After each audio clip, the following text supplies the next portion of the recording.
വിളിക്ക് യോഗ്യമാവണ്ണം നടക്കുവിൻ എന്ന വിഷയമാണ് നമ്മൾ ഈ ദിവസങ്ങൾ തിരുവഴുത്തിൽ ചിന്തിച്ചുകൊണ്ടിരിക്കുന്നത്. വാക്ക് വർത്തി ഓഫ് ദ കോളിംഗ്. ദൈവം നമ്മെ വിളിച്ചതിന് യോഗ്യമായ വിധത്തിൽ നടക്കുക. ആമേൻ. ദൈവം വിളിച്ച വിളിയുടെ പ്രത്യേകതകൾ നമ്മൾ ചിന്തിച്ചു. ഇപ്പോൾ നമ്മൾ ചിന്തിച്ചുകൊണ്ടിരിക്കുന്നത് ദൈവം നമ്മെ പേർ പറഞ്ഞ് വിളിച്ച ദൈവമാണ്. God has called us by name. പേർ ചൊല്ലി നമ്മെ വിളിച്ച കർത്താവ്. ആമേൻ. നമ്മുടെ അമ്മയുടെ ഉള്ളിൽ ഉരുവാകുന്നതിന് മുൻപേ ദൈവം നമ്മെ അറിഞ്ഞു. ഹല്ലേലൂയ. പേർ ചൊല്ലി വിളിച്ച ദൈവം വേദപുസ്തകത്തിൽ നമ്മൾ പഠിക്കുമ്പോൾ ചിലരെ പേർ ചൊല്ലി വിളിച്ചതിന് ചില പദ്ധതികളും അത് അവരുടെ ജീവിതത്തിലെ ഒരു ടേണിംഗ് പോയിന്റ് ആയിട്ട് മാറിയതും ചില വേളകളിൽ ഒരു ജനതയുടെ ചരിത്രത്തെ തന്നെ അത് മാറ്റിയതും നമുക്ക് കാണുവാനായിട്ട് കഴിയുന്നുണ്ട്. അങ്ങനെയുള്ള ചില പേർ പറഞ്ഞ ദൈവം വിളിച്ച സന്ദർഭങ്ങൾ, വ്യക്തികൾ ആണ് നമ്മളിപ്പോൾ നമ്മുടെ വിഷയത്തിന്റെ ഭാഗമായി ധ്യാനിക്കുകയും പഠിക്കുകയും ചെയ്തുകൊണ്ടിരിക്കുന്നത്. ദൈവം പേർ ചൊല്ലി വിളിച്ച ഒരു വ്യക്തിയെ നമ്മൾ ആദ്യം കണ്ടത് ആമേൻ ഉൽപ്പത്തി പുസ്തകം 15:1 അബ്രഹാമിനെ ദൈവം പേർ ചൊല്ലി വിളിച്ചത് നമ്മൾ കണ്ടു. 22-ാം അധ്യായം 1-ാം വാക്യത്തിൽ അബ്രഹാമിനെ വീണ്ടും ദൈവം പേർ പറഞ്ഞ് വിളിക്കുന്നത് കാണാം. അത് അബ്രഹാമിനെ പരീക്ഷിക്കാൻ വേണ്ടിയുള്ള വിളിയായിരുന്നു എന്ന് നമ്മൾ കണ്ടു. രണ്ടാമത് നമ്മൾ ഉൽപ്പത്തി 46:2 നിന്ന് ജനസിസ് 46:2 നിന്നുകൊണ്ട് യാക്കോബിനെ ദൈവം പേർ ചൊല്ലി വിളിച്ചതാണ് കഴിഞ്ഞ ഫ്രൈഡേയിൽ നമ്മൾ പ്രധാനമായിട്ടും ചിന്തിച്ചത്. ഈ മീറ്റിംഗിൽ യാക്കോബിനെ ദൈവം പേർ ചൊല്ലി വിളിച്ച് ധൈര്യപ്പെടുത്തുന്ന, അവന്റെ മുന്നോട്ട് മിസ്രൈമിലേക്ക് പോകണമോ എന്ന ആ ആശങ്കയും അതേക്കുറിച്ചുള്ള ഭയവും മാറ്റിക്കൊണ്ട് ദൈവം സംസാരിക്കുന്നത് നമ്മൾ കണ്ടു. അതെന്തുകൊണ്ട് ദൈവം ആ സമയത്ത് യാക്കോബിനെ പേർ പറഞ്ഞ് വിളിച്ച് മിസ്രൈമിലേക്ക് പോകാൻ ഭയപ്പെടേണ്ട എന്ന് പറഞ്ഞു എന്നതും നമ്മൾ പഠിച്ചു. ഇന്ന് നമുക്ക് ചരിത്രത്തിൽ മറ്റൊരു നാഴികക്കല്ലായ ദൈവം പേർ ചൊല്ലി വിളിച്ച ഒരു വ്യക്തിയെ പേർ ചൊല്ലി വിളിച്ച സന്ദർഭത്തിലേക്ക് ഈ പകലിലെ നമ്മുടെ ചിന്തകൾ നമുക്ക് കൊണ്ടുവരാം. പുറപ്പാട് പുസ്തകം 3-ാം അധ്യായം, എക്സോഡസ് ചാപ്റ്റർ 3:4. പുറപ്പാട് 3:4 വാക്യം വായിച്ചാട്ടെ. 3:4 പക്ഷെ അതെ. മുൾപ്പടർപ്പ് വെന്തു പോകാതിരിക്കുന്ന ഈ വലിയ കാഴ്ച എന്തെന്ന് ഞാൻ ചെന്ന് നോക്കട്ടെ എന്ന് മോശ പറഞ്ഞു. നോക്കേണ്ടതിന് അവൻ വരുന്നത് യഹോവ കണ്ടപ്പോൾ ദൈവം മുൾപ്പടർപ്പിന്റെ നടുവിൽ നിന്ന് അവനെ മോശേ മോശേ എന്ന് വിളിച്ചു. അതിന് അവൻ ഇതാ ഞാൻ എന്ന് പറഞ്ഞു. നോക്കൂ, ഇവിടെ ദൈവം മോശയെ പേർ പറഞ്ഞ് വിളിക്കുന്നത് നമുക്ക് കാണാം. മോശെ എന്ന് ആവർത്തിച്ച് വിളിക്കുന്നതാണ്, 2 തവണ വിളിക്കുന്നതാണ് നമുക്ക് കാണാനായിട്ട് കഴിയുന്നത്. പുറപ്പാട് പുസ്തകത്തിൽ ഈ വാക്കുകൾ ഇരട്ടിപ്പിച്ചുപയോഗിക്കുന്ന പല സന്ദർഭങ്ങൾ നമുക്ക് കാണാനായിട്ട് കഴിയും. ഫോർ എക്സാമ്പിൾ, ഈ ഭാഗത്ത് തന്നെ നമ്മൾ നോക്കുമ്പോഴേക്കും മോശെ മോശെ എന്ന് 2 വട്ടം വിളിക്കുന്നു. ഇസ്രായേൽ ജനതയുടെ കഷ്ടത ഞാൻ കണ്ടു എന്ന് 2 പ്രാവശ്യം പറയുന്നു. ഇങ്ങനെയുള്ള ഒരു സാഹിത്യ ശൈലി, ഒരു വ്യത്യസ്തമായ സാഹിത്യ ശൈലി പുറപ്പാട് പുസ്തകത്തിൽ നമുക്ക് പലയിടങ്ങളിലും കാണുവാനായിട്ട് കഴിയും. ഇവിടെ 2 പ്രാവശ്യം മോശയെ ദൈവം പേർ ചൊല്ലി വിളിക്കുന്ന പശ്ചാത്തലം ശ്രദ്ധേയമാണ്. ഒന്ന്, അവിടെ മോശയുടെ ജീവിത പശ്ചാത്തലത്തെക്കുറിച്ച് വ്യക്തമായി അറിയാവുന്ന ആരും ആ പ്രദേശത്തെങ്ങുമില്ല. മോശയെ പേര് പറഞ്ഞ് വിളിക്കാൻ കഴിയുന്ന ആരും തന്നെ ആ പ്രദേശത്തില്ല. അതുകൊണ്ട് തന്നെ മോശയ്ക്ക് അത് തികച്ചും സർപ്രൈസിങ് ആയിട്ടുള്ള, തൻ്റെ പേർ വരെ കൃത്യമായി അറിയുന്ന ദൈവത്തെ മനസ്സിലാക്കാനായിട്ട് അതൊരു കാരണമായി, മുഖാന്തരമായി തീർന്നു എന്ന് നമുക്ക് ഗ്രഹിക്കുവാനായിട്ട് കഴിയുന്നു. Price the Lord. ഇവിടെ ഞാൻ പറഞ്ഞതുപോലെ ചില വ്യക്തികളെ ദൈവം പേർ ചൊല്ലി വിളിച്ചത് അവരുടെ ജീവിതത്തെ ഒരു ടേണിംഗ് പോയിന്റ് ആക്കി അത് മാറി എന്നുള്ളതിൽ അപ്പുറം ഒരു ജനാവലിയുടെ, ഒരു നേഷന്റെ, ഒരു സൊസൈറ്റിയുടെ ചരിത്രത്തിന്റെ തന്നെ മൈൽ സ്റ്റോൺ ആയി മാറുന്നതിന് അത് കാരണമായി തീർന്നത് നമുക്ക് മനസ്സിലാക്കുവാനായിട്ട് കഴിയും. ഇത് അതുപോലൊരു വിളിയാണ്. ഒരു ജനതയുടെ, ഇസ്രായേൽ ജനതയുടെ ചരിത്രത്തിലെ നാഴികക്കല്ലായി മാറുന്ന ഒരു വിളിയാണ് ദൈവം ഇവിടെ മോശയെ പേർ ചൊല്ലി വിളിക്കുന്നതിലൂടെ സംഭവിക്കുന്നത്. നോക്കൂ, മോശെ തനിക്ക് തന്നിലെന്തോ സവിശേഷതയുണ്ടെന്ന് മോശയ്ക്ക് ബാല്യം മുതൽ തന്നെ തോന്നിയിട്ടുണ്ടാകണം. വ്യക്തമായി അത് ബൈബിൾ എഴുതിയിട്ടില്ലെങ്കിലും എബ്രായ ലേഖന കർത്താവ് പറയുന്നു, മോശയുടെ മാതാപിതാക്കൾ ശിശു ജനിച്ചപ്പോൾ വിശ്വാസത്താൽ അവനെ ദിവ്യസുന്ദരൻ എന്ന് കണ്ടു എന്നാണ്. Price the Lord. ദിവ്യസുന്ദരൻ, ഒരു മറ്റു കുഞ്ഞുങ്ങൾക്ക് ഇല്ലാത്ത സവിശേഷമായ ഡിവൈൻ ബ്യൂട്ടി, ഡിവൈൻ ലവ്ലിനെസ് മോശയിൽ അവന്റെ മാതാപിതാക്കൾ കാണുകയാണ്. അപ്പോ സാധാരണഗതിയിൽ ഏത് അമ്മയപ്പന്മാർക്കായാലും തൻ്റെ കുഞ്ഞിനെ കുഞ്ഞിനെ പ്രത്യേകമായ ഒരു ഹൃദയ വികാരം സ്വന്തം കുഞ്ഞിനോടുണ്ടാകും. അതുകൊണ്ട് മറ്റു കുഞ്ഞുങ്ങളെക്കാൾ എൻ്റെ കുഞ്ഞ് സുന്ദരനാണ്, സുന്ദരിയാണെന്ന് പ്രത്യേകിച്ച് ശിശു ആയിരിക്കുമ്പോൾ നമുക്ക് മനസ്സിലാക്കാനായിട്ട് കഴിയും. ഞാൻ ഓർക്കുന്നു, ഒരു തവണ ഖത്തറിൽ ഞാൻ ശുശ്രൂഷയിലായിരിക്കുമ്പോൾ അവിടെ ഒരു കുടുംബത്തിനുണ്ടായ ആദ്യത്തെ കുഞ്ഞ്, ഫസ്റ്റ് ബോൺ ചൈൽഡ്, മോനാണ്. കുഞ്ഞ് ജനിച്ചപ്പോൾ കുഞ്ഞിൻ്റെ മേൽചുണ്ട് കീറിയതായിട്ട് നമുക്കറിയാലോ. അങ്ങനെ ഒരു പ്രയാസം പല കുഞ്ഞുങ്ങൾക്കും ഒക്കെ ഉണ്ടാകുന്നത് നമുക്കറിയാം. അങ്ങനെ ആണ് ആ കുഞ്ഞ് ജനിച്ചത്. അപ്പോ കുഞ്ഞിനെ കണ്ടപ്പോ ശരിക്കും, ഞാൻ പാസ്റ്ററാണ്, ബട്ട് സ്റ്റിൽ എനിക്ക് സാധാരണ പല കുഞ്ഞുങ്ങളെയും കാണുകയും കയ്യിലെടുത്ത് പ്രാർത്ഥിക്കുകയും ഒക്കെ ചെയ്തിട്ടുണ്ട്. പക്ഷെ ഈ കുഞ്ഞിനെ ഇങ്ങനെ കണ്ടപ്പോഴേക്കും ഈ ഭയങ്കര പ്രയാസം തോന്നി, വലിയ വിഷമം തോന്നി. കുഞ്ഞ് അങ്ങനെ ആയിരിക്കുന്നതിൽ എന്ന് പറഞ്ഞാൽ മുഖം, ഒരു ശിശുവിൻ്റെ മുഖം, ആ മുഖത്തിൽ ആ ഒരു രൂപവൈരൂപ്യം ഉള്ളത് നിമിത്തം ഒരു വികൃതമായ അല്ലെങ്കിൽ വ്യത്യസ്തമായ പ്രയാസം തോന്നുന്ന ഒരു രൂപഗുണം ഇല്ലാത്തൊരു കുഞ്ഞായിട്ട് തോന്നിയപ്പോൾ പ്രയാസം തോന്നി. സ്വാഭാവികമായിട്ടും ആർക്കും ഉണ്ടാകുമല്ലോ, അമ്മയപ്പന്മാർക്കും പ്രയാസമുണ്ട്. പക്ഷേ ഞാൻ ഈ കുഞ്ഞ് പിന്നീട് ട്രീറ്റ്മെന്റ് ഒക്കെ ചെയ്തു. കുഞ്ഞിപ്പോ നോർമലാണ്. കണ്ടാൽ അങ്ങനെ ഒരു സംഭവം ഉണ്ടെന്നേ അറിയത്തില്ല. അവനിപ്പോ 6-7 വയസ്സായി, 6 വയസ്സെങ്കിലും ആയി കാണും. അപ്പോ ഇപ്പോൾ നമുക്കത് അറിയാനേ പറ്റുന്നില്ല. നന്നായിട്ട് അവൻ സംസാരിക്കുകയൊക്കെ ചെയ്യുന്നുണ്ട്. ഈ കുഞ്ഞിന്റെ ഈ ട്രീറ്റ്മെന്റിന്റെ ഫസ്റ്റ് സ്റ്റേജ് കഴിഞ്ഞപ്പോഴേക്കും ഞാൻ ഈ കുഞ്ഞിന്റെ അമ്മയോട് ചോദിച്ചു, ഈ കുഞ്ഞ് ജനിച്ചപ്പോഴേക്കും, കുഞ്ഞിനെ ഇങ്ങനെ കണ്ടപ്പോഴേക്കും എന്താണ് തോന്നിയത്? കുഞ്ഞിനെ സ്നേഹിക്കാനായിട്ട് പ്രയാസം തോന്നിയോ? ഞാൻ അങ്ങനെ തന്നെ ചോദിച്ചു, ആ വികാരം അറിയാനായിട്ട്. അപ്പോ അമ്മ പറഞ്ഞത്, എനിക്ക് ഒരിക്കൽ പോലും എൻ്റെ കുഞ്ഞിനോട് ഒരു വിധത്തിലുള്ള കുഞ്ഞിന്റെ മുഖരൂപത്തിന്റെ ആ വ്യത്യാസം നിമിത്തം ഒരു വിധത്തിലുള്ള വെറുപ്പോ അല്ലെങ്കിൽ കുഞ്ഞ് മോശമാണെന്നോ ഒരിക്കൽ പോലും എൻ്റെ മനസ്സിൽ ചിന്തിച്ചിട്ടില്ല.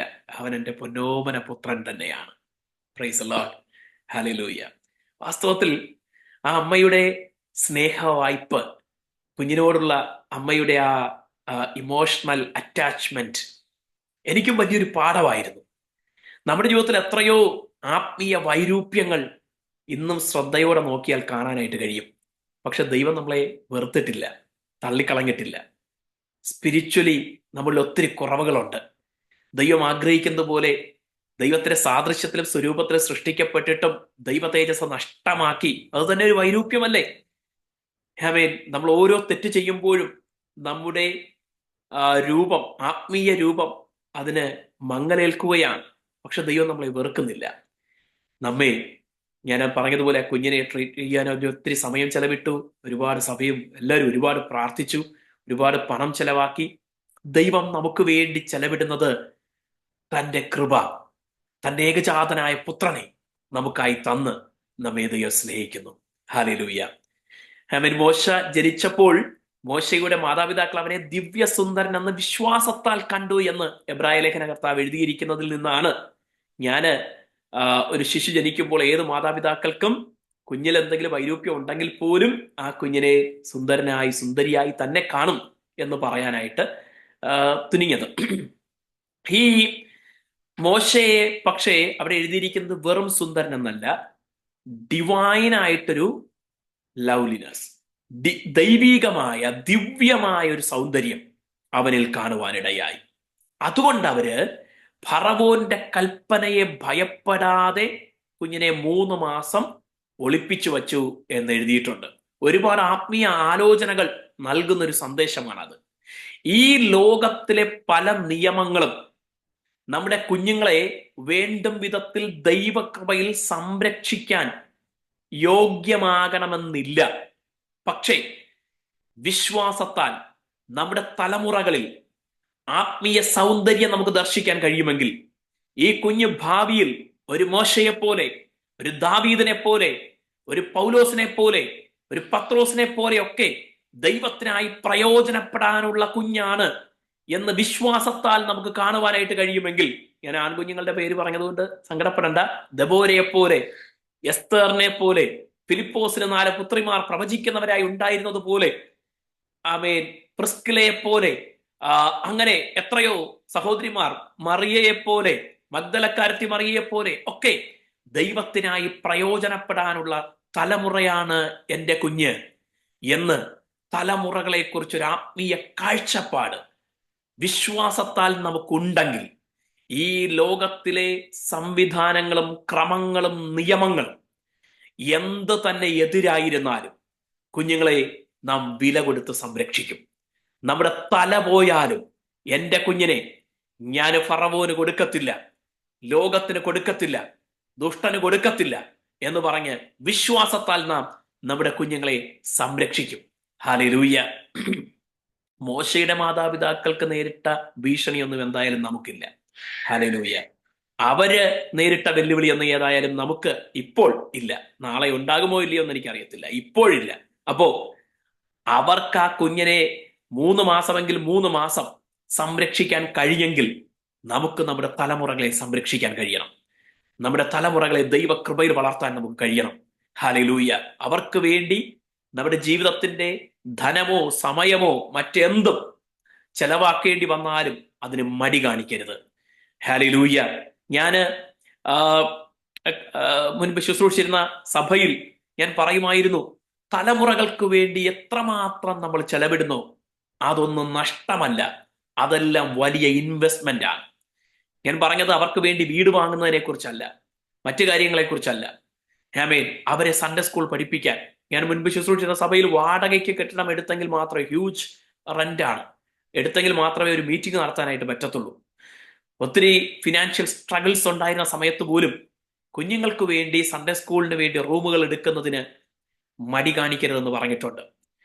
എല്ലാ വർഷവും ഒരു VBS നിർബന്ധമായിട്ടും, മിനിമം ഒരു VBS, പിന്നെ കുഞ്ഞുങ്ങൾക്ക് വേണ്ടി സെമിനാർ, ഇതൊക്കെ സംഘടിപ്പിക്കാനായിട്ട് അതിനും ഞാൻ ഈ പറഞ്ഞതുപോലെ നല്ല പണം ചെലവിട്ട് ഹാളുകൾ എടുത്ത് അവർക്ക് വേണ്ടിയുള്ള ഫുഡ് ക്രമീകരിച്ച് നാട്ടിൽ നിന്ന്, കേരളത്തിൽ നിന്ന് ട്രെയിനേഴ്സിനെ കൊണ്ടുവന്ന് ആമേൻ പണം ചെലവാക്കി അവർക്ക് വേണ്ടി VBSകൾ 4, 5, 6 ദിവസമൊക്കെ നീണ്ടു നിൽക്കുന്ന VBS ഒക്കെ നടത്താനായിട്ട് മടി കാണിക്കരുതെന്ന് പറഞ്ഞ് ആ സഭ വളരെ പിന്തുണയോടെ അക്കാര്യത്തിൽ ശ്രദ്ധിച്ചു. അതുകൊണ്ട് ഞാൻ 15 വർഷത്തോളം സഭയുടെ ശുശ്രൂഷകനായിരുന്നു. കൊച്ചു കുഞ്ഞുങ്ങളായി കണ്ട പലരും ഇന്ന് യൗവനക്കാരായി. അതിൽ 2 പേരുടെ വിവാഹത്തിനാണ് ഞാൻ ഇപ്പൊ ഈ തിങ്കളാഴ്ച യാത്ര ചെയ്ത് നാട്ടിലേക്ക് പോകാനായിട്ട് ഒരുങ്ങുന്നത്. അവരൊക്കെ ദൈവകൃപയിൽ, അവര് പല രാജ്യങ്ങളിലാണ്. ഇപ്പോ വിവാഹം കഴിക്കുന്ന മോനിപ്പോ നെതർലൻഡിലാണ്, ആ മോളാണെങ്കിൽ നാട്ടിൽ മാസ്റ്റേഴ്സ് ഒക്കുപേഷണൽ തെറാപ്പി പഠിച്ചുകൊണ്ടിരിക്കുകയാണ്. ആമേൻ. അപ്പോ അവരുടെ മാതാപിതാക്കൾ ആ കുഞ്ഞുങ്ങളെ ദൈവകൃപയിൽ അവർ വളരുന്നത് കണ്ട് സന്തോഷിച്ചു. ദൈവകൃപയ്ക്ക് അനുയോജ്യമായ വിധത്തിലുള്ളൊരു വിവാഹ ബന്ധം മാതാപിതാക്കൾ ആലോചിച്ചു.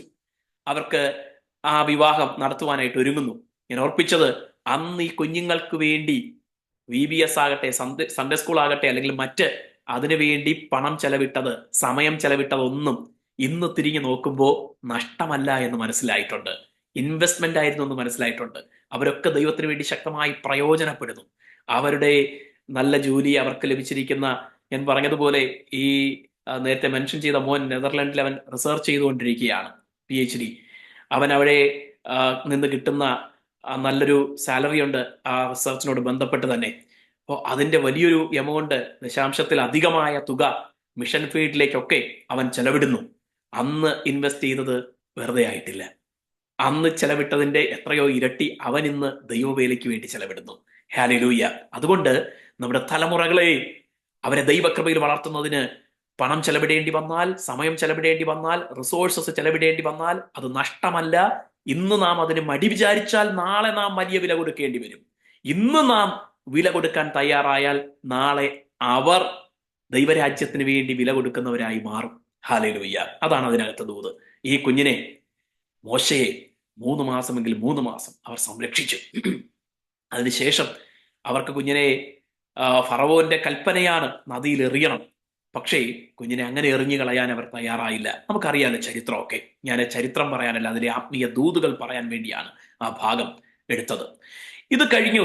മോശെ കൊട്ടാരത്തിൽ വളർന്നു. അപ്പോ ഇവനിലെ ഈ ദൈവിക സൗന്ദര്യം, ഇവനൊരു പ്രത്യേകതയുണ്ട് എന്ന് മാതാപിതാക്കൾക്ക് തോന്നുവാൻ, വിശ്വാസത്താൽ അത് ഗ്രഹിക്കുവാൻ, വിശ്വാസത്താലാണ് വേദപുസ്തകത്തിലെ അനുഗ്രഹങ്ങൾ, കൃപകൾ, കൃപാവരം ജ്വലിപ്പിക്കുന്നത്, പരിശുദ്ധാത്മാവിനെ പ്രാപിക്കുന്നത് ഒക്കെ വിശ്വാസത്താലാണ് എന്ന് നമുക്ക് കാണാം. രക്ഷ വിശ്വാസത്താലാണ്. ഹല്ലേലൂയ. യേശു കർത്താവിൽ വിശ്വസിക്കുക, എന്നാൽ നീയും നിന്റെ കുടുംബവും രക്ഷ പ്രാപിക്കും. ക്രിസ്തുവിനെ വായി കൊണ്ട് കർത്താവ് ഏറ്റു പറയുകയും ദൈവമോനെ മരിച്ചവരുടെ ഇടയിൽ നിന്ന് ഉയർപ്പിച്ചു എന്ന് ഹൃദയം കൊണ്ട് വിശ്വസിക്കുകയും ചെയ്താൽ നീ രക്ഷിക്കപ്പെടും. ഞങ്ങൾ വിശ്വസിച്ചു, അതുകൊണ്ട് ഞങ്ങൾ സംസാരിച്ചു എന്ന് നാം തിരുവെഴുത്തിൽ കാണുന്നു. ഹല്ലേലൂയ. അപ്പോ വിശ്വാസത്താലാണ്, സ്തോത്രം, കൃപാവരങ്ങൾ പ്രകാശിപ്പിക്കുന്നതിനെ കുറിച്ച് പറയുമ്പോൾ വിശ്വാസത്താലാണ് കൃപാവരങ്ങൾ പ്രകാശിപ്പിക്കുന്നത്. വിശ്വസിച്ചിട്ട് നിങ്ങൾ പരിശുദ്ധാത്മാവിനെ പ്രാപിച്ചുവോ എന്നാണ് ചോദ്യം. ഹല്ലേലൂയ. അപ്പൊ വിശ്വാസം എന്ന വിഷയത്തിന് വലിയ പ്രാധാന്യമുണ്ട്. വിശ്വാസത്താൽ മോശയുടെ മാതാപിതാക്കൾ ശിശുവിനെ ദിവ്യസുന്ദരൻ എന്ന് കണ്ടു. സാധാരണ കണ്ണുകൾ കൊണ്ട് നോക്കിയാൽ മറ്റെല്ലാ കുഞ്ഞുങ്ങളെയും പോലെ ഈ കുഞ്ഞിനെയും കാണാൻ പറ്റത്തുള്ളൂ. പക്ഷെ വിശ്വാസത്തിന്റെ കണ്ണുകളിലൂടെ നോക്കിയപ്പോൾ അവരിലൊരു ദൈവിക സൗന്ദര്യം അവർക്ക് കാണുവാനായിട്ട് കഴിഞ്ഞു. അവരിത് മോനെ പറഞ്ഞ് പഠിപ്പിച്ചിട്ടുണ്ടാകും. നമുക്കറിയാം, കൊട്ടാരത്തിലെ വളർന്നെങ്കിലും മുലയൂട്ടൽ കഴിയുന്നത് വരെയുള്ള പ്രായം അമ്മയോടൊപ്പമാണ്, മാതാപിതാക്കളോടൊപ്പമാണ് മോശയ്ക്ക് കഴിയാൻ ദൈവം അവസരമൊരുക്കിയത്. അപ്പോ ആ സമയം മുതൽ അവനിലെ ആ പ്രത്യേകതയെക്കുറിച്ച് പറഞ്ഞിട്ടുണ്ടാകും. അപ്പൊ മോശയുടെ ഉള്ളിൽ തന്റെ യൗവനകാലത്ത്, കൗമാരത്തിലും യൗവനത്തിലും ഒക്കെ തനിക്കെന്തോ സവിശേഷതയുണ്ട് എന്നൊരു ചിന്ത അവന്റെ ഉള്ളിൽ ഉണ്ടായിരുന്നിരിക്കണം. അതുകൊണ്ടാണല്ലോ താന് സർവ്വസൈന്യാധിപനായിരുന്നു എന്ന ചരിത്രത്തിന്റെ സൂചനകൾ, കമാൻഡർ ഇൻ ചീഫ് ആയിരുന്നപ്പോ അടുത്ത ഫറവോ ആയിത്തീരേണ്ട വ്യക്തിയാണ്. അദ്ദേഹത്തിന്റെ സമയത്ത് നിലവിലുണ്ടായിരുന്ന ഫറവോ മരിച്ചു കഴിഞ്ഞാൽ അടുത്ത് ആ മിസ്രൈമിന്റെ എംപററായി മാറേണ്ട വ്യക്തിയാണ്. ആ വ്യക്തി ഈ തന്റെ സഹോദരങ്ങളായ എബ്രായർ ഊഴിയവേല ചെയ്യുന്നത് കാണുകയും അവരെ പീഡിപ്പിക്കുന്നത് കാണുകയും ചെയ്തപ്പോൾ അതിൽ ഇടപെടാൻ കാരണം, മോശെ ഉൾപ്പെടെ ആയിരിക്കുന്ന നിയമ സംവിധാനത്തിന്റെ അകത്ത് നിന്നുകൊണ്ട് ഇടപെടാൻ പറ്റത്തില്ല. മോശെ ഉൾപ്പെടെ പാലിക്കേണ്ട, ആ നിയമത്തെ സംരക്ഷിക്കേണ്ട വ്യക്തി കൂടെയാണ് മോശെ. പക്ഷെ ആ മോശയ്ക്ക് ആ നിയമ പാലകൻ എന്നുള്ളതിലേക്ക് ഇതിലിപ്പോ ഇടപെടാൻ പറ്റത്തില്ല. അതിനവിടെ വേറെ ഊഴിയ വിചാരകന്മാരുണ്ട്, അവരുടെ ജോലി അവർ ചെയ്യുന്നു. അതിൽ ഇന്റർഫിയർ ചെയ്യാൻ മോശെ കമാൻഡർ ഇൻ ചീഫ് ആണെങ്കിലും പറ്റത്തില്ല. അവരവരുടെ ജോലിയാ ചെയ്യുന്നത്. ഈ അടിമകളെ പോലെ, അല്ലെങ്കിൽ അടിമകളായി തന്നെ അവരെ കൊണ്ട് പണിയെടുപ്പിക്കുന്നത് അവരുടെ ജോലിയാണ്. അതാണ് അവർ ചെയ്യുന്നത്. അതിലാണ് മോശെ ഇന്റർഫിയർ ചെയ്യുന്നത്, ഇടപെടുന്നത്. തന്റെ മേഖലയല്ല അത്, തന്റെ ജോലിയല്ല, തന്റെ ഉത്തരവാദിത്തമല്ല, താനുമായി ബന്ധപ്പെട്ട വിഷയമല്ല. പക്ഷെ മോശെ അതിൽ ഇടപെടാൻ കാരണം തന്റെ ഉള്ളിൽ തന്നിൽ എന്തോ പ്രത്യേകതയുണ്ട്. തന്റെ ജനതയുടെ വിമോചനത്തിനു വേണ്ടിയുള്ള ഒരു വിളി അല്ലെങ്കിൽ ഒരു ലക്ഷ്യം എന്റെ ജീവിതത്തിൽ ഉണ്ട് എന്ന് മോശയ്ക്ക് തോന്നിയിട്ടുണ്ടാകണം. ഈ മാതാപിതാക്കൾ നൽകിയ അറിവിൽ നിന്നായിരിക്കാം. അതുകൊണ്ടാണ് മോശെ അതിൽ ഇടപെടുന്നത്. പക്ഷേ ഇടപെട്ട സമയം ശരിയല്ലായിരുന്നു, ഇടപെട്ട രീതി ശരിയല്ലായിരുന്നു. ഏതായാലും അത് മോശയുടെ പലായനത്തിൽ, അവിടെ നിന്ന് ഓടിപ്പോകുന്നതിൽ കലാശിച്ചു. ഓടിപ്പോകുമ്പോൾ അവിടെ എഴുതിയിട്ടില്ലെങ്കിലും അടുത്ത 40 വർഷങ്ങൾ മോശയുടെ മനസ്സിനകത്ത്, ആദ്യത്തെ 40 വർഷങ്ങൾ എന്തായിരുന്നോ ചിന്ത, ആ ചിന്തകളെ മുഴുവനും കുഴിച്ചിട്ടിട്ടാണ് മോശ ഓടിപ്പോകുന്നത്.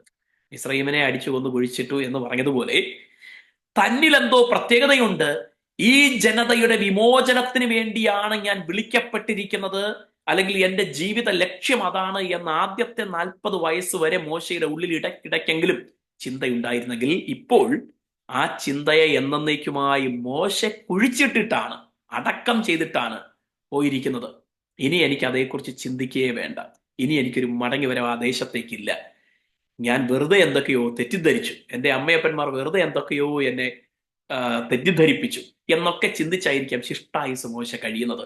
ഇതിൽ ഇടപെടാതിരുന്നെങ്കിൽ കൊട്ടാരത്തിൽ നല്ല ജോലിയൊക്കെ ചെയ്ത് എല്ലാവരുടെയും ബഹുമാനമൊക്കെ ഏറ്റുവാങ്ങി ആ അറിവും കഴിവും ഒക്കെ ഉപയോഗിച്ച് രാജ്യ സേവനം ചെയ്ത് ഒരുപക്ഷെ അടുത്ത ഫറവോയൊക്കെ ആയി തീരാനുള്ള സാധ്യതയൊക്കെ ഉണ്ടായിരുന്നു. അതെല്ലാം ഈ ഒരു ഇടപെടൽ നിമിത്തം, ഈ ചിന്ത തന്നെ നയിച്ച, അതിൽ നിന്നുണ്ടായ വികാര പ്രകടനം നിമിത്തം ഇതെല്ലാം നഷ്ടപ്പെടുത്തേണ്ടി വന്നു എന്നുള്ള ചിന്ത ഒരുപക്ഷെ മോശയെ അലട്ടിയിട്ടുണ്ടാകാം. എനിവേ, അതെല്ലാം കഴിഞ്ഞ കാലം, കഴിഞ്ഞത്. ഇനി ഞാൻ അവിടേക്ക് തിരിഞ്ഞു നോക്കുന്ന ഒരു വിഷയമേ ഇല്ല. എനിക്ക് ഈ ആട്ടിടയന്റെ ജോലി മതി, ഇതിൽ ഞാൻ സംതൃപ്തനാണ്. ഈ കുറെ ആടുകളെ മേയിച്ച് മരുഭൂമിയിൽ ഇങ്ങനെ ജീവിച്ച് അതിൽ സംതൃപ്തി കണ്ടെത്തി എൻ്റെ ജീവിതം ആരും അറിയാതെ ഒതുങ്ങിക്കൂടി ആമേൻ രണ്ട് പിള്ളേരുടെ അപ്പനായിട്ട് അതൊക്കെ നിർവഹിച്ച് ആമേൻ അങ്ങ് കഴിഞ്ഞുകൂടാം എന്ന് മോശെ തൻ്റെ ഹൃദയത്തിനകത്ത്, മനസ്സിനകത്ത് ചിന്തിച്ച് കാലം കഴിച്ചു കൂട്ടുകയാണ്. വർഷങ്ങളൊന്നൊന്നായിട്ട് കടന്നുപോയി. നമുക്കറിയാം 40 വർഷം മുമ്പ് നടന്നിട്ടുള്ള എത്ര സംഭവങ്ങൾ, നമുക്ക് 40 വയസ്സായെങ്കിൽ, 40 വയസ്സ് കഴിഞ്ഞെങ്കിൽ 40 വർഷത്തിന് മുൻപ് നടന്നിട്ടുള്ള എത്ര കാര്യങ്ങൾ നമ്മൾ കൃത്യമായിട്ട് ഓർത്തിരിക്കും. അതിൽ വളരെ ചുരുക്കം ചിലത്. മോശയുടെ ജീവിതത്തിൽ ഈ പറഞ്ഞ നിർണായകമായ പ്രധാന സംഭവങ്ങൾ ഓർത്തിരിക്കുമായിരിക്കും. അതിലുപരി താൻ പഴയ കാര്യങ്ങളൊക്കെ മറന്നു. ഇപ്പോൾ എക്സർസൈസ് ഒന്നും ആ രീതിയിൽ ചെയ്യാത്തതുകൊണ്ട് അഭ്യാസമൊക്കെ മറന്നു. നമുക്കറിയാം, ഭാഷ പോലും കുറെ നാൾ ഉപയോഗിക്കാതിരുന്നാൽ വെക്കാബുലറി മറക്കും, ഭാഷ മറക്കും. മോശയുടെ ഓൾറെഡി അവൻ വിക്കനായിരുന്നു. അതിന്റെ കൂട്ടത്തിൽ ആ ഭാഷയും, ഇസ്രായേലിലെ ഭാഷയും എബ്രായരുടെ ഭാഷയും ഒക്കെ ഒരു പരിധി വരെ മോശ മറന്നിട്ടുണ്ടാകും. ഹല്ലേലൂയ. ഇപ്പോൾ മിദ്യാനിൽ ഒരു ആട്ടിടയനായി ജീവിക്കുമ്പോൾ മോശയുടെ ശബ്ദം ആടുകളുമായി ഇടപഴകുന്ന രീതിയിൽ, ആ രീതിയിലായി കഴിഞ്ഞു. തികച്ചും ഇനി ഒരു തിരിച്ചു വരവ് തൻ്റെ ജീവിതത്തിൽ ഒരു മേഖലയിലും ഉണ്ടാവുകയില്ലെന്ന് പൂർണ്ണമായും വിധി എഴുതി, സ്വയം വിധി എഴുതി ജീവിക്കുന്ന മോശെ. ഹല്ലേലൂയ. 40 വർഷങ്ങൾ പിന്നിടുമ്പോൾ അപ്രതീക്ഷിതമായി, പ്രതീക്ഷിക്കാത്ത സമയത്ത് ഹല്ലേലൂയ പെട്ടെന്ന് ഒരു അസാധാരണമായ കാഴ്ച കാണുകയാണ്. 40 വർഷം ആടുകളെ മേയിച്ചിട്ട് കാണാത്ത കാഴ്ച, 40 വർഷം ഈ മരുഭൂമിയിലൂടെ സഞ്ചരിച്ചിട്ട് കാണാത്ത കാഴ്ച, 40 വർഷം ഈ ഹോരേബ് പർവ്വതത്തിന്റെ പല ഭാഗത്തുകൂടെയും കറങ്ങി നടന്നിട്ട്, അതിന്റെ അടിവാരത്തിലൂടെ കറങ്ങി നടന്നിട്ട് കാണാത്ത കാഴ്ച അന്ന് മോശ കാണുകയാണ്. ഞാൻ ഓർപ്പിക്കട്ടെ, നമ്മുടെ ജീവിതത്തിലും ദൈവത്തിന്റെ പദ്ധതികൾക്ക് വേണ്ടി നമ്മെ വേർതിരിക്കുന്ന, രൂപാന്തരപ്പെടുത്തുന്ന, ടേണിംഗ് പോയിന്റുകൾ നൽകുന്ന സമയങ്ങളുണ്ട്, നിർണായകമായ നിമിഷങ്ങളുണ്ട്. അതെപ്പോൾ സംഭവിക്കുമെന്ന് നമുക്കറിയത്തില്ല, മുൻകൂട്ടി നമുക്കറിയത്തില്ല. ദൈവം ചില സമയങ്ങൾ കുറിച്ചു വച്ചിട്ടുണ്ട്. ആ സമയത്ത് ദൈവം അത് ഇടപെടും, ദൈവം അത് നടപ്പിലാക്കും, ദൈവം നമ്മോട് ആമേൻ സംസാരിക്കും. അത് തന്നെയാ ഇവിടെ സംഭവിക്കുന്നത്. മോശയോട് ദൈവം സംസാരിച്ചു, ദൈവം വിളിക്കുകയാണ്, മോശേ മോശേ. അപ്പോ ഈ വിളി ചരിത്രത്തിലെ ഒരു വലിയ നിർണായകമായ നിമിഷമായി മാറുകയാണ്. നിർണായകമായ one of the decision making turning point ആയിട്ട് മാറുകയാണ് ഇസ്രായേൽ ജനതയുടെ ചരിത്രത്തിലെ തന്നെ. ഈ വിളിയെ മാറ്റി നിർത്തിയിരുന്നെങ്കിൽ, ഈ വിളി സംഭവിക്കാതിരുന്നെങ്കിൽ ഒരുപക്ഷെ മിസ്രയീമില് അടിമവർഗമായിട്ട് അലിഞ്ഞ് ഇല്ലാതായി തീരുമായിരുന്നു ആ ജനവർഗം. ദൈവത്തിന് അറിയാം എപ്പോൾ വിളിക്കണം, എപ്പോൾ സംസാരിക്കണം. ദൈവം വിളിക്കുന്നു, മോശേ മോശേ. ഹല്ലേലൂയ. പേർ ചൊല്ലി കർത്താവ് വിളിക്കുകയാണ്. ജീവിതത്തിലെ നിർണായകമായ ചരിത്ര നിമിഷമായിട്ട് മോശയുടെ ജീവിതത്തിലെ മാത്രമല്ല, ഇസ്രായേൽ ജനതയുടെ തന്നെ ചരിത്ര നിമിഷമായി ഈ ഹോരേബ് പർവ്വതത്തിന്റെ, സീനായ് പർവ്വതത്തിന്റെ അടിവാരത്തിൽ ദിവ്യമായ ഒരു കാഴ്ചയോടുകൂടി, അസാധാരണമായ മുൾപ്പടർപ്പ് കത്തിയിട്ടും വെന്തുപോകാതിരിക്കുന്ന ഒരു കാഴ്ചയോടുകൂടി ദൈവം സംസാരിക്കുകയാണ്, ദൈവം പേർ ചൊല്ലി വിളിക്കുകയാണ്. ഹല്ലേലൂയ. ഇവിടുത്തെ മുൾപ്പടർപ്പ് കത്തുന്ന വലിയ കാഴ്ച, ആ വലിയ കാഴ്ച മുൾപ്പടർപ്പ് കത്തുന്നതല്ല. ഒരുപക്ഷെ കാട്ടുതീ ഉണ്ടായാൽ മുൾപ്പടർപ്പ് കത്താം, അതൊക്കെ സംഭവിക്കാം. മരുഭൂമിയിൽ തീ പിടിക്കുന്നത്, അല്ലെങ്കിൽ ചൂട് സമയത്ത് തീ പിടിക്കുന്നതൊക്കെ സംഭവിക്കാം. മുൾപ്പടർപ്പും അല്ലെങ്കിൽ അതുപോലുള്ള കുറ്റിക്കാടുകളൊക്കെ കത്താം. പക്ഷെ ഇവിടുത്തെ വിഷയം അതല്ല. ഇവിടുത്തെ വലിയ കാഴ്ച എന്ന് പറയുന്നത് തീ കത്തിയിട്ടും മുൾപടർപ്പ് കരിഞ്ഞു പോകുന്നില്ല, വെന്തു പോകുന്നില്ല, ചാരമായി മാറുന്നില്ല. ഹല്ലേലൂയ. തീയെ അതിജീവിക്കുന്ന മുൾപടർപ്പ്. ആമേൻ.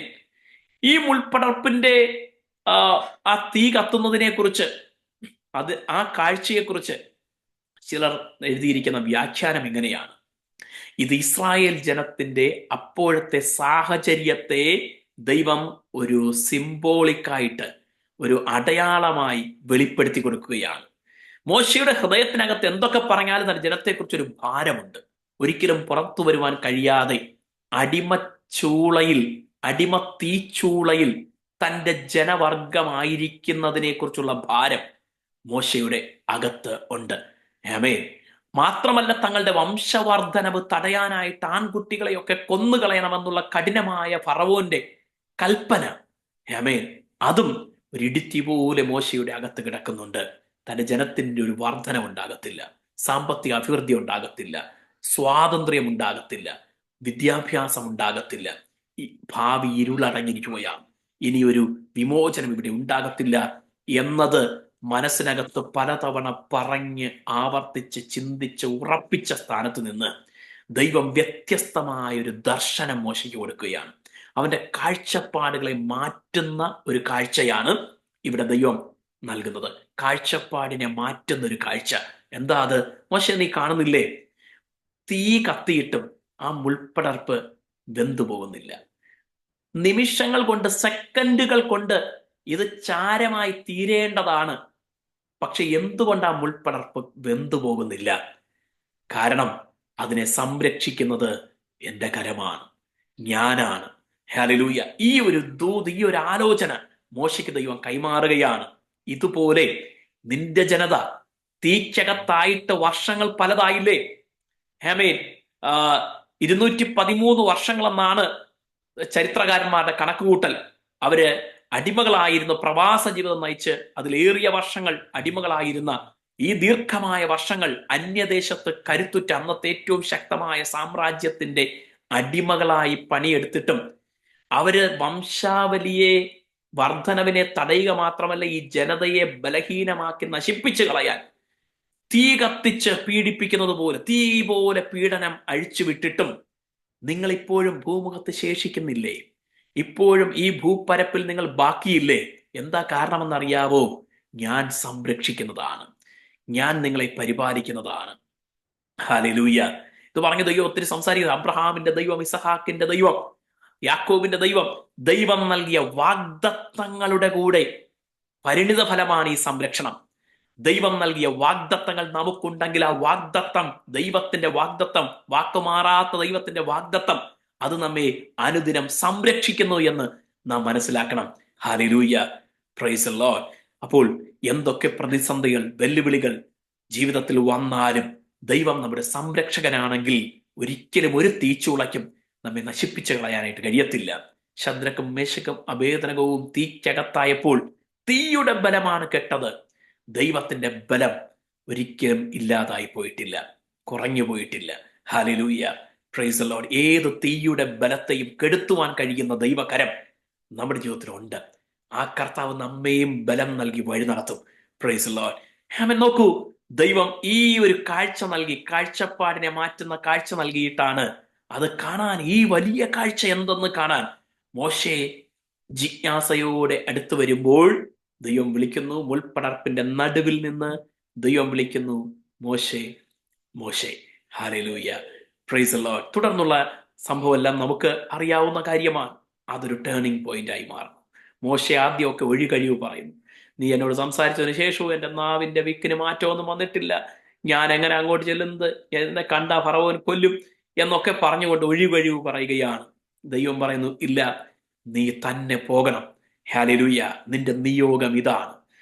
ആദ്യത്തെ ജീവിതകാലത്തിന്റെ ആദ്യത്തെ 40 വർഷങ്ങൾ മനസ്സിനകത്ത് താലോലിച്ച് വളർത്തി അടുത്ത 40 വർഷങ്ങൾ എന്നേക്കുമായി കുഴിച്ചിട്ട സ്വപ്നം ഒരു വ്യത്യസ്തമായ നിലയിൽ ദൈവം ഉയർത്തെഴുന്നേൽപ്പിച്ച് ദൈവത്തിന്റെ പദ്ധതിക്കൊത്തവണ്ണം ആ ആഗ്രഹത്തിന്റെ സാഫല്യത്തിലേക്ക്, പൂർത്തീകരണത്തിലേക്ക് മോശയെ ദൈവം നയിക്കുകയാണ്.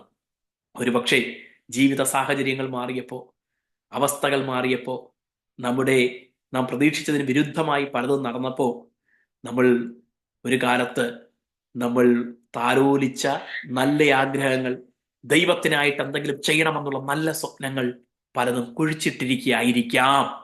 ഹല്ലേലൂയ.